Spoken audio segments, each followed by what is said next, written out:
We are in the age now of building real iOS apps with AI and shipping them to the App Store. But a really common question among those starting out is, do I need a Mac to ship an iOS app to the App Store? And the answer might surprise you. Yes, but also no. You see, Apple is really picky. Unlike with Android, who basically give you a phone and tell you to go nuts, Apple are much more security focused. If you're going to be running code on their phone, they want to know who you are. And they want the cash money. You have to join the Apple Developer Program. It's $99 a year. There's no avoiding it. That's just the Apple tax. One of them anyway. But the Mac requirement is the one that catches people out.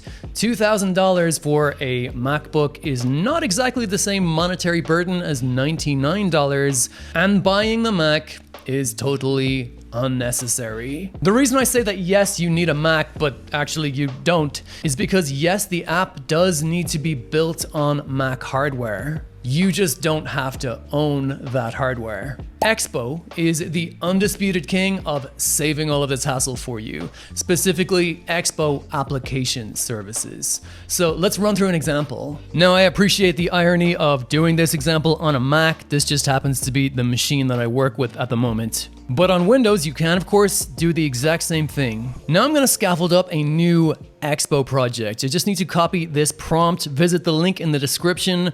There is a whole scaffolding prompt totally for free that you can grab. I'm going to paste this into Claude Code inside of VS Code. You can use anti-gravity, you can use Cursor, you can use Codex, any IDE-based coding agent. What the prompt does is it sets up the package ID, the bundle ID, the name of the app, creating all of the configuration files, readmes, AI instructions. Claude Code can absolutely handle all of that kind of stuff.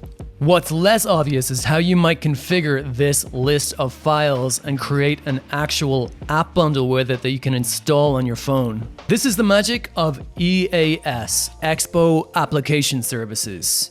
Now, Expo is a completely free, totally open source, very standard way of building mobile applications. But the real hidden beauty of Expo is that it can build your app bundles for you. So they run their own servers, they run machines, they run Mac machines, and you can just send the files that you have sitting on VS Code up to Expo and they will build the bundle for you. And the really nice thing is that they will do this for free. You get $0 a month plans. If you are a solo or indie dev, you don't actually need to pay for Expo at all, and I have never paid for it.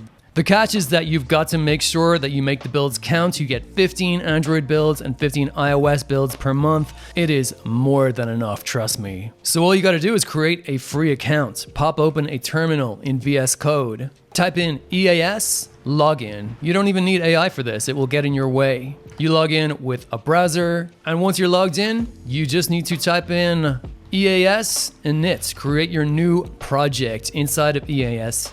And then it's as simple as EAS build. The platform that I want to build for, it's iOS. And the type of build that I want to do, it's production. When I run this, EAS will literally log into my Apple developer account, create a new app up there, add me to test flights, create distribution certificates, create provisioning profiles, set up push notifications. It does all of this for me. And of course, you can do this from any machine, Windows, Mac, Linux. Expo handles everything. You don't have to. If you want to get a real production app running on your phone, iOS and Android, my full course is totally free. Link in the description. Thanks for watching, and I will see you in the next one.